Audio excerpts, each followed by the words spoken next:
eu queria agora,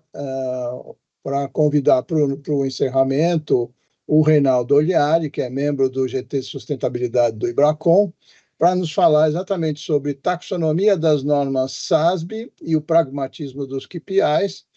Então, passo a palavra já ao Reinaldo, agradecendo aí pela participação. Muito obrigado a todos e a todas pelo convite aqui. Prazer, acho que está na sequência aqui de uma palestra tão relevante, acho que para a profissão e para todo mundo corporativo como um todo. Eu acho que falar um pouquinho aqui, talvez, de SASB, acho que bem colocado para a Vânia, começou ali nos Estados Unidos, com Harvard. A gente tem toda uma integração de como reportar informações para o mercado financeiro. Quando a gente fala de taxonomia, dentro da preparação de uma demonstração financeira, eu acho que a gente passou por uma convergência aqui para as normas internacionais de relatório financeiro, quando a gente falávamos, por exemplo, bancos, aplicações financeiras, ou deveria chamar de caixa equivalente caixa. Então, qual a nomenclatura que eu vou utilizar para que um leitor de uma demonstração financeira possa utilizar e interpretar essa informação? O que acontece? O SASB, eu acho que até integrando com as informações de XPLL, então acho que cabe falar um pouquinho o que é o SASB. Então, o board ali, sem fins lucrativos, que está ali conosco no ambiente internacional para tentar padronizar as informações relacionadas à sustentabilidade. E a taxonomia proposta pelo SASB, ela vai de encontro também muito com tecnologia. A Nora mencionou algumas vezes, acho que inteligência artificial. Quando você tem arquivos, informações disponibilizadas dentro de uma plataforma, seja, por exemplo, um Edgar na SEC, ou nas demonstrações financeiras no site das companhias, ou na própria B3, ou na CVM, esses dados muitas vezes não estão categorizados ou tagueados de uma maneira que você possa facilmente comparar informações de uma entidade com outra. Então, o XBL é uma linguagem aberta para que você possa fazer o tagueamento dessas informações. Por exemplo, sexo feminino ou gênero, mulheres. Você pega um relatório de sustentabilidade, numa das tabelinhas ali, seja usando o GRI ou outra informação, se uma entidade escreve número de mulheres na alta administração, num cargo de gerência, ou sexo feminino, gênero feminino, você começa a não padronizar a maneira que você escreve isso para um mercado financeiro. Daí a dificuldade, que além de uma série de frameworks, como é que eu divulgo isso para o mercado de uma maneira consistente e comparável? Eu acho que, até pelas apresentações que foram feitas agora, quando a gente fala de taxonomia, SASB, ele acaba tendo grande influência hoje dentro do Value Reporting Foundation, né, que está incorporado dentro do ISSB. Então, toda a linguagem que é feita hoje dentro da miscelânea de frameworks que a gente tem, a gente acaba migrando para uma padronização no mercado de linguagens relacionadas à sustentabilidade, questões climáticas, eu acho que por vir biodiversidade, capital humano. O SASB, ele trata ali, acho que diferentemente hoje que a gente não tem informações por indústria por enquanto, dentro do IFRS 1 ou 2, a gente tem 77 indústrias onde a companhia, acho que também como a Nara colocou, para que você possa falar sobre a sua companhia de acordo com quais são os temas materiais, o que é importante para a companhia. Quando a gente pensa um pouquinho de uma maneira padronizada de como organizar essas informações para o mercado financeiro, o SASB ele tem um mapa aqui de materialidade para falar quais são os temas materiais para uma administração, para que membros do board, né, que vão ser entrevistados, e a gente tem hoje diretrizes pelo próprio IFRS Foundation, né, o que deveria ser material para uma companhia, para uma entidade, numa perspectiva de investidor. Então, quando a gente fala, por exemplo, de temas ambientais, eu vou falar de gases de efeito estufa, se a companhia tem ali um compromisso ou de recorrência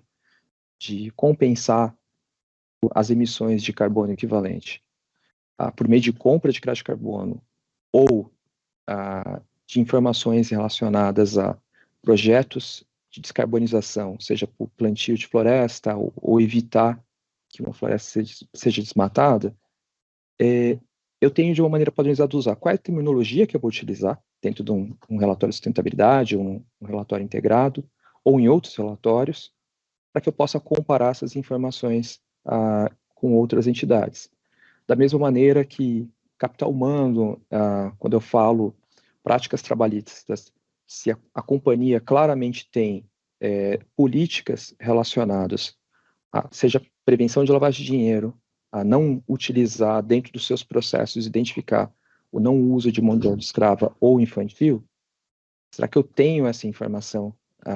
disponível, comparável, de que a companhia tem isso em políticas, ela não contrata fornecedores ou ela não quer clientes que tenham um desalinhamento com essas informações? Então, eu como investidor consigo facilmente identificar essas informações nesses relatórios? Então, aí desde éticas dos negócios, se eu tenho uma política clara e colocada dentro dos relatórios ou disponível para o público, onde eu possa comparar essas informações, então, qual texto que eu uso dentro dos relatórios? Então, a gente tem desde a convergência de hoje com o IFRS S1 para falar de sustentabilidade do negócio,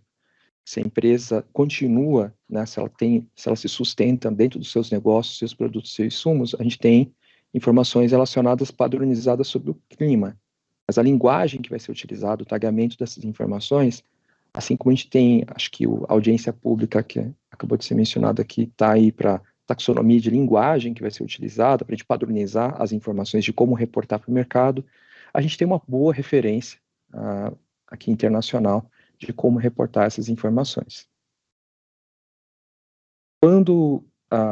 puxando um pouquinho mais de detalhes, né, então, a taxonomia que tem dentro, ela é relativamente simples, né, então, quais as informações que a companhia já tem relacionadas a ESG, dentro do padrão SASB. O formato da informação, ela tem que ser agnóstica, né, então tem que prevalecer a influência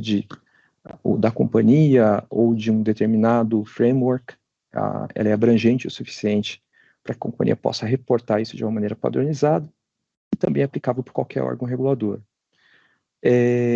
O XBRL, que é a linguagem aqui de referência dentro da taxonomia, não tem um software específico, acho que o objetivo é ser uma linguagem aberta para que qualquer entidade possa utilizar. Então, tem bolsas europeias, a própria norte-americana, acho que tem alguns projetos aqui no Brasil também de adotar, porque facilita muito você ter, de certa maneira, as informações divulgadas e poder comparar, por exemplo, volumetria de gases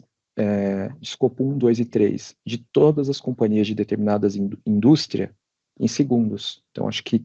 para que a gente possa, como a sociedade, monitorar quais entidades que a gente quer ter dentro da nossa sociedade, monitorar quais são as informações para tomada de decisão, se eu quero comprar ações dessa companhia, se eu quero emprestar meu dinheiro para essa companhia comprando debenture, notes, ou não, ou se é o momento certo de eu sair desse investimento, porque eu não acredito que essa companhia se sustenta. Então, a padronização dos dados, ela vem aqui para auxiliar contadores e preparadores de informações para o mercado de capitais de maneira como um todo. Todas as divulgações que a gente tem de TCFD, as próximas agora de TNFD, elas estão dentro da metodologia SASB, né, do framework. E só para talvez ilustrar um pouquinho, para um contador é muito fácil ele falar de um plano de contas, uma estrutura de balancete, como é que eu tenho isso. O SASB, ele coloca ali qual é o setor da companhia, no caso aqui um exemplo de seguradora, mas tem para banco, hotelaria, diversos outros indústrias do mercado. Quais são as métricas contábeis que eu vou divulgar? Então, eu padronizo em cada uma das sessões para que eu possa comparar cada uma das entidades. Um resumo do que eu estou divulgando, e aí tem um espaço, sim, para colocar um texto da companhia para falar um pouco de qual que é a estrutura que a companhia tem, de divulgação, de onde vêm essas informações, ou o porquê essa informação, se de alguma maneira ela não vai ser disponibilizada para o mercado por uma questão estratégica, o que vai ser, ou vai deixar de ser divulgado. Quando a gente fala, mas tem convergência de SASB com outros frameworks de divulgação? O próprio a IFRS Foundation, né, tem aqui uma proposta de taxonomia muito semelhante, consistente do que está aqui no SASB, consistente com a terminologia que a gente tem hoje dentro dos TCFDs, e a linguagem, quando você vê, por exemplo, do IFRS S1 e IFRS 2, e os próximos que virão, acredito que sejam a mesma estrutura, sempre falando risco, governança, quais são as métricas e fatores que serão considerados. Então, eu consigo padronizar informações e, inclusive, consistência com outros frameworks. E talvez, acho que para um público de contadores, quando a gente começa a lidar com os profissionais de sustentabilidade, então, aqui tem uma pesquisa do IBRE, né, que foi feita esse ano, sobre quais são os KPIs, o que eu tenho que divulgar quais são os principais itens monitorados dentro da parte ambiental, social e de governança. Então, consumo de energia, eu acho que, pensando em empresas, é algo relevante. Foi aqui entre uma pesquisa, pensando um pouquinho dos KPIs que as companhias acabam monitorando, e aqui eu acho que o foco foi muito mais em empresas de capital aberto no Brasil. A gente tem consumo de energia. Aqui eu acho que diretamente ligado principalmente a escopo 2, onde as companhias acabam tendo compromissos até determinada data de compensação, mas você vê que nem todas divulgam para o mercado que tem esse monitoramento. E aí você já começa, mas que estranho, mas se é monitorado, por que eu não quero divulgar? Então, acho que o enforcement regulatório de exigir que as empresas sejam mais transparentes, você começa a ter aqui, acho que, informações de mercado do por que não divulga. Questões relacionadas à volumetria de geração de resíduo, eu acho que até para as companhias falam muito, às vezes, de projetos de melhoria, de redução de custo, mas quando a divulgação é relacionada a qual que é o impacto financeiro para o investidor, e se eu vou passar a utilizar, por exemplo, material reciclável, vou utilizar menos plástico, vou utilizar mais papel, eu vou trocar equipamentos de packing para equipamentos mais sustentáveis. Eu vejo essas informações muito nos relatórios de sustentabilidade, então o KPI é relevante. Só que você não olha o mesmo reflexo, eventualmente, na demonstração financeira, dentro de um aspecto de finanças, de qual impacto que a gente tem. Quando a gente fala consumo de água,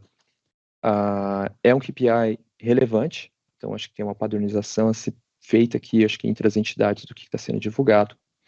mas acho que o mais importante é que quando a companhia pode, acho que como falado recentemente, eu posso ter, por exemplo, uma planta em que opera utilizando a água do lençol freático, eu posso não ter essas informações divulgadas de maneira apropriada num relatório de sustentabilidade, e por uma questão político-regulatória, como aconteceu no ano passado no México, eu acho que algumas empresas do setor de bebidas não puderam operar no norte do México por uma questão de seca grave. Tem um risco de seca na região e a população ia ficar sem água. O governo falou, você não pode mais extrair a água do lençol freático. Então, o que eu faço? Se todas essas máquinas, equipamentos da minha planta, eu tenho impairment. Mas isso não estava divulgado, por exemplo, na demonstração financeira das companhias, mas estava lá, por exemplo, em uma das entidades, a possibilidade de que secas pudessem afetar a região e a companhia não pudesse mais operar. E isso aconteceu. Então, como é que eu tenho hoje diversas informações que muitas vezes estão no relatório de sustentabilidade quando bem construído e informações que talvez refletissem hoje com as normas contábeis existentes deveriam ser contabilizadas, ou informações que muitas vezes a contabilidade está ali, já sabe dos projetos, sabe de algum equipamento que vai ser descontinuado, ou vai ter um investimento relevante e começa ali a fazer a formação de um ativo imobilizado, você não tem essa mesma informação num relatório de sustentabilidade para saber do quanto vai ser o gasto de CAPEX para os próximos períodos, se esse item realmente é relevante para ser contabilizado e é um investimento relevante para a companhia, por que não divulgar isso como parte de uma estratégia de sustentabilidade da companhia? ou também dos respectivos efeitos climáticos, se eu tenho uma estratégia de redução de emissões, aí como parte da estratégia de descarbonização da companhia. E aí tem outras questões, eu acho que os profissionais que estão aqui hoje, treinamento, né, dos profissionais é algo relevante, então a parte social, letramento das pessoas, é uma divulgação grande, porque existe investimento de profissionais qualificados, muitas vezes você não tem um profissional dentro de casa, e uma companhia, para continuar existindo, ela tem que inovar, ela tem que capacitar desde os membros do conselho até os profissionais que estão ali executando as tarefas no dia a dia. E aí, eu acho que muito em linha com outras divulgações que a gente tem, seria sobre a parte de estrutura de governança que a companhia tem, sobre código de ética e conduta. Então, muitas empresas monitoram isso, mas a gente não tem isso divulgado para o mercado. Se eu tenho canal de denúncias, se esse código de ética ele é aplicado em sua completude, se a companhia tem isso de uma maneira padronizada, descrita num relatório de sustentabilidade, quais são as ações que ela tem, que a empresa, para existir e para ela se manter na longevidade, né, num regime de continuidade, para ela se manter sustentável dentro do ambiente de negócio, ela precisa estar pautada em ética e conduta. Então, como a companhia lida com essas situações e como ela divulga isso dentro dos seus relatórios de sustentabilidade. Então, aqui pensando um pouquinho de alguns dos KPIs, mas e aí quando puxando um pouquinho para a governança, você começa a ver algumas empresas aí tendo questão de supervisão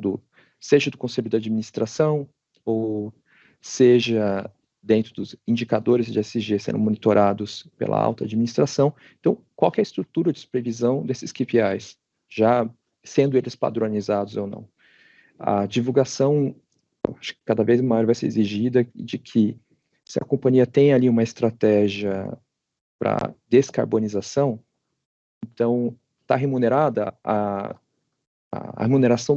da alta administração, dos diretores, dos profissionais que estão ali na liderança da entidade, ela está ligada a essa remuneração. Então, se sim, a gente começa a preciso ter um pouco mais de supervisão para evitar fraudes, bias, ou uma divulgação às vezes muito extensiva, que é muito mais marketing do que de fato as ações que a companhia tem tomado para buscando aquele compromisso. E aí, divulgações para atender, acho que requerimentos de reguladores. A gente tem entidades que operam em mais de uma indústria, estão atrelados a mais de um órgão regulador, então talvez o tempo em que as normas de divulgação e quais elas são, não serão exatamente os mesmos, por exemplo, de companhias abertas, companhias fechadas, companhias que reportam para a bolsa norte-americana, ou europeia, ou asiática. Então a gente tem o atendimento aos reguladores, aos quais a companhia está sujeita, ele é importante estar divulgado, seja nos relatórios de sustentabilidade, para que a companhia possa falar qual é o compliance regulatório que ela tem, se ela está utilizando GRI, SASB, quais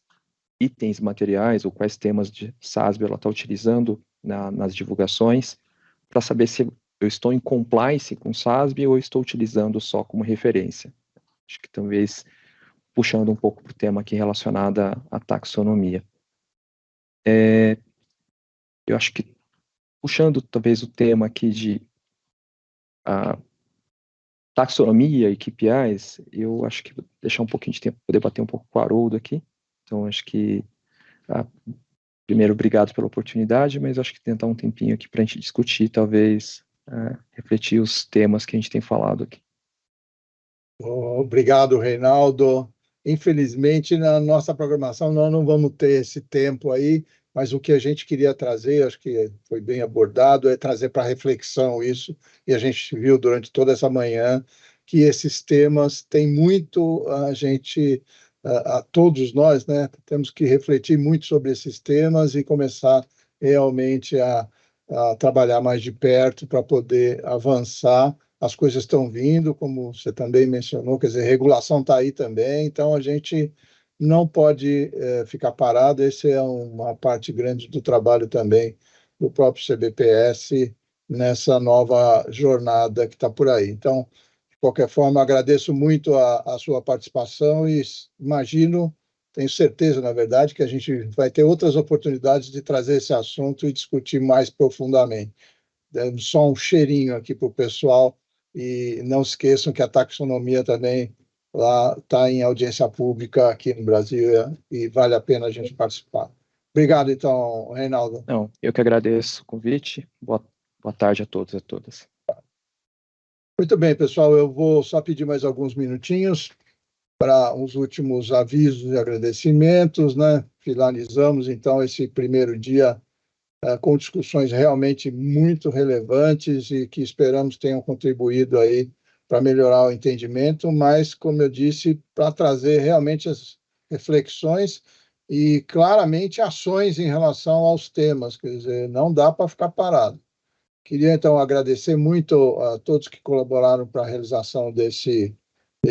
primeiro dia, as entidades membros responsáveis pelo CBPS e CPC e pela FACPCS, ao apoio operacional do Conselho Regional de Contabilidade de São Paulo, do Conselho Federal de Contabilidade, do IBRACON, e aos outros coordenadores desse evento, os patrocinadores Master, Açaí, B3, Deloitte, Itaúsa, KPMG, PwC, SMS Brasil, Sênior, Cielo, Parker Russell, aos plenos Baker Tilly, Febraban, Inspirali, Luz Publicidade, Moura e Olaia, aos apoios de divulgação da acionista.com, revista RI, todos os assessores aí de comunicação das entidades profissionais de mídia que estiveram conosco, a todos os representantes das entidades que apoiaram e divulgaram, a Baia-Bel, a Brasicom, a Bracone, a BVCAP, a Ambima, a CEP, a Ancor, a Nefac, a Ampliconte, Sebari, Corecon São Paulo, CRA São Paulo, e a CFEA USP, FEA Ribeirão Preto USP, FECONTESP, FGV Instituto de Finanças, IBEF São Paulo, IBGC, IBRE e a Brasil, Stescom São Paulo, Sindicom São Paulo, Sindiconte Rio e aos CRC já mencionados aqui no início desse evento. Os apoios de divulgação, como eu mencionei, e também a todos os, principalmente, né, a todos os palestrantes, debatedores, moderadores, que realmente abrilhantaram esse primeiro dia do seminário. Como eu já tinha informado, esse evento conta pontos para fins de educação profissional continuada da PMEC Brasil, do CFC-CRCs e do IBGC, e os certificados poderão ser acessados de forma eletrônica depois, no final dos 2 dias de evento, para quem atingir até pelo menos 75% de participação. Não esqueçam, vocês vão receber via e-mail o questionário de avaliação por dia. Esse ano nós mudamos, então já vão receber o de hoje, amanhã receberão o de amanhã. Peço que respondam esse questionário para a gente continuar melhorando esse evento. Lembro de novo que as apresentações, o vídeo, enfim, tudo será disponibilizado nos próximos dias no site do evento. Então, agradeço muito a participação de todos vocês conosco até agora. Espero que estejam conosco amanhã, onde teremos mais uma grande etapa durante a manhã, inclusive com os board members, tanto do ISSB quanto do IASB, que estarão aqui no Brasil, especialmente para esse evento. Obrigado e até amanhã.